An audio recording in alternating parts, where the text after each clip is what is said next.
But how they've been able to get the productivity from the running game from James Conner. Very impressed with how he's adapted. Good receiver out of the backfield, but his overall durability, we didn't know.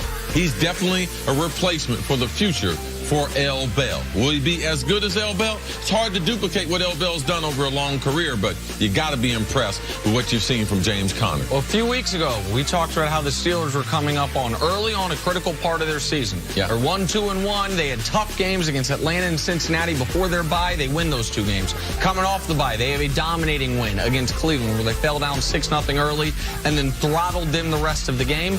Pittsburgh looks like the Pittsburgh Steelers under Mike Tomlin typically look like one of the best teams in football, and that's without one of their best players, Le'Veon Bell. Credit to James Conner for more than filling that void. All right, moving on, Cam Newton. Going out and getting Norv Turner as offensive coordinator. Cam under 30 throws in this game. So Carolina, like they normally do when they play well, they have balance. But I believe Norv Turner's influence on Cam has helped him be a little more consistent week in, week out as a passer. First-round pick, DJ Moore. Good game as a wide receiver this week. He's coming on strong. All right, moving on to the Chiefs now. They improved to 7-1 after beating the Broncos 30-23. Patrick Mahomes threw for 303 yards and 4 touchdowns. He now has 26 touchdowns in 8 games this year. Nick, how impressed have you been with this young quarterback? Well, halfway through the year is the league MVP, I think by a wide margin. He has 26 touchdowns through 8 games, the only quarterbacks to ever do that. Peyton Manning and Tom Brady, they won MVPs when they did it, and the Chiefs are scoring over 36 points a game, see? The only teams to do that over the course of a season, 07 Pats and 2013 Broncos. This offense, powered by Mahomes, is one of the best we've seen in the last decade in the NFL. What I liked yesterday was his ability to throw the ball short, especially Sammy Watkins. At some point, you got to be able to highlight Sammy Watkins. If every 3 or 4 games, Sammy Watkins is going to have 85 to 100 yards, Kansas City is going to be hard to beat. So Mahomes avoiding a lot of mistakes, even when they put pressure on him. This is a decent Denver defense, so I'd love to see him continue to pile wins against AFC rival. All right, finally, Sunday Night Football. This is a good one. Drew Brees and Kirk Cousins both facing off against each other. We take this to the end of the half. A minute left. Cousins finds Adam Thielen. You know, we feel like we're battle tested. We feel like we've won in a lot of different ways, been in a lot of different types of games already in just the first part of this season. You know, obviously this one had a little extra special meaning. You know, just being able to come in and get a win here against a great opponent, you know, in a very, very tough venue. And just knowing that these guys I think they're always going to be in the hunt. All right, CC, what do we learn about this Saints team after a big win over the Vikings yesterday? Well, the defense is much improved. We know the first 3 games of the season, man, they were getting just knifed, running the ball, throwing the ball. It started the first pass play of the season. Deshaun Jackson, he gets deep on them in a fits play. But since then, Dennis Allen, the defensive coordinator, he's changed that. They made a trade this last week to be Eli Apple over. He's got several teammates that played with him at Ohio State. So they just believe that them being familiar with him, that changed the scenery in New Orleans, that he can get back to the form that had the Giants draft him in the first round. But you have to be impressed with their overall balance. Defense starting to make plays. Drew Brees, not a spectacular game. Running the ball, not a spectacular game. But for them to be able to get the team win because their defense forced those 2 turnovers, which were aided by bad decisions by the Vikings wide receiver Adam Thielen, first catching a bubble screen, deciding to cut inside the numbers where that's all the help to the defense. He had the ball exposed to the defense. They force a fumble. Stephon Diggs on the shallow cross. They got man-to-man. You can't stop. The quarterback thinks he's going to keep going against man-to-man, throws it where he thinks he's going to be. DB picks it off. P.J. Williams takes it the other way. That's 14 points right there. Vikings don't recover. Listen, that is the story of this game. I mean, Drew Brees threw for 120 yards. We've seen him do that in a quarter multiple times in his career. He was, the team was not dominant.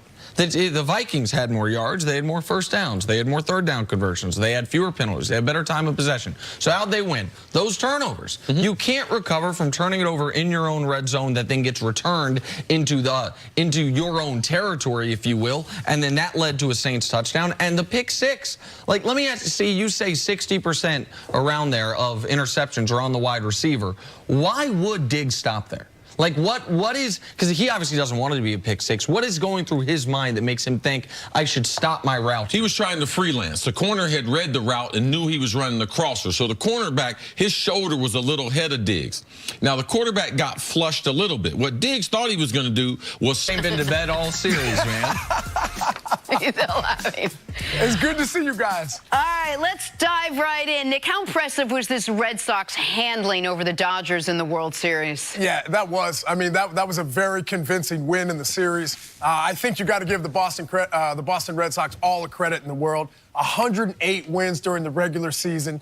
Beat the 100-win Yankees, come back, beat the defending champs from last year, the Houston Astros, and come into Chavez Ravine, Dodger Stadium, and beat the defending National League champ for the last 2 years. Got to give it up to them. It was a great series, a lot of fun, a lot of great things happened. We witnessed the longest World Series game in history. David Price was amazing, hopefully putting all that postseason struggle stuff to bed. And for them to have their 4th title, man, since '04, that says a lot about their organization. You mentioned the 18-inning game. Amazing pitcher in the regular season, just like Clayton Kershaw. Sometimes a little bit in the postseason, things can be kind of elevated and more magnified. Started off his postseason career 0-9 in his first 11 starts. For a guy of his caliber, that is unfathomable. So for him to be in that position, for him to come back and have his last 3 starts of the 2018 postseason and in the World Series do what he did, for him to come out and pitch the way that he did last night, I think that put all that stuff to bed. The only thing that would have really squashed all of it is if he would have won that World Series MVP, which he had the numbers to do it. Look at him, man. He's proud of himself. He knows what he's accomplished. It was an emotional night for David Price. He was taking pictures of the mound. There were a lot of tears, I'm sure, of joy. And for him, I'm sure he could not be more happy and more blessed to be in the position he is in now. And he could have been the World Series MVP. And it ends up going to Steve Pearce, a guy who I looked up his story this morning, traded mid-season for not even a top 20 prospect in the Red Sox organization. Not in all of baseball. For one of their middling prospects, it was Pearce and cash for this middling prospect. And then in the final 2 games of the World Series, how about 4 for 8, 3 home runs, and 7 RBIs? How unlikely is this World Series MVP? Huge. I don't even think many people have really heard of Steve Pearce. I think that he really kind of came on the scene when he had that 3-homer game against the New York Yankees. I think we might have heard of him then. But if you look at it, man, like we were talking about earlier, 12 years in the show, right? 9 different squads. All 5 teams he's played for in the AL East. There's no secret in the AL East that man doesn't know. So for him to show up in the brightest stage of his life and to come clutch. Listen, this dude grew up in Lakeland, Florida, and guess who his favorite team was? The Boston Red Sox. You can't tell me this dude and his brothers definitely didn't play this sort of thing out in the backyard and pretending maybe he was, David Ortiz or somebody like that. So for him to have the success he has on such an unlikely guy, could not be more proud of him. I played with him with the New York Yankees. He's a great guy. He comes to the ballpark with his lunch pail and hhis construction hat every day, gets the job done. Could not be more proud of this guy. Hope he enjoys that new truck he's got. Hey, we're worried, Fish, because this switch, this is the problem, all right? With the manager having success, they're starting to look into television for guys who don't have success managing, and based on your party on the top, haircut, business on the side, your members-only jacket you got on with your white tee on, people are going to start coming for people in television. You're next, bro. After the success of that manager, where are you going to manage next season? Oh, man, see, hey, I appreciate that, brother. Hey, one of these days, you're right. I will. I feel like I love this game. One of these days, you're right. You're right. I feel like one of these days, when my time is right, I'll do that. I love the game. I feel like I have a passion for it. I have a drive for it. And also, too, I love working with people, man. I think we're really realizing now that you might not be or have to be the most educated guy when it comes to being a manager. Like Alex Cora, the one thing I think that stood out this postseason was his communication. And I think that's what it's all about, man. Whether you have a baseball team or you have a business, it's all about relationships. It's all about communication, letting people know where they stand. And for me, hopefully one of these days, man, I'll get that opportunity because I think it would be a lot of fun, and I think I would really, really enjoy it. And then maybe my daughters would actually know what I've done in my life. That's great, Nick. All right, I got to ask you about Clayton Kershaw on the other side. Bit of a postseason head-scratcher. How much has his legacy been damaged by the struggles he's had in the World Series?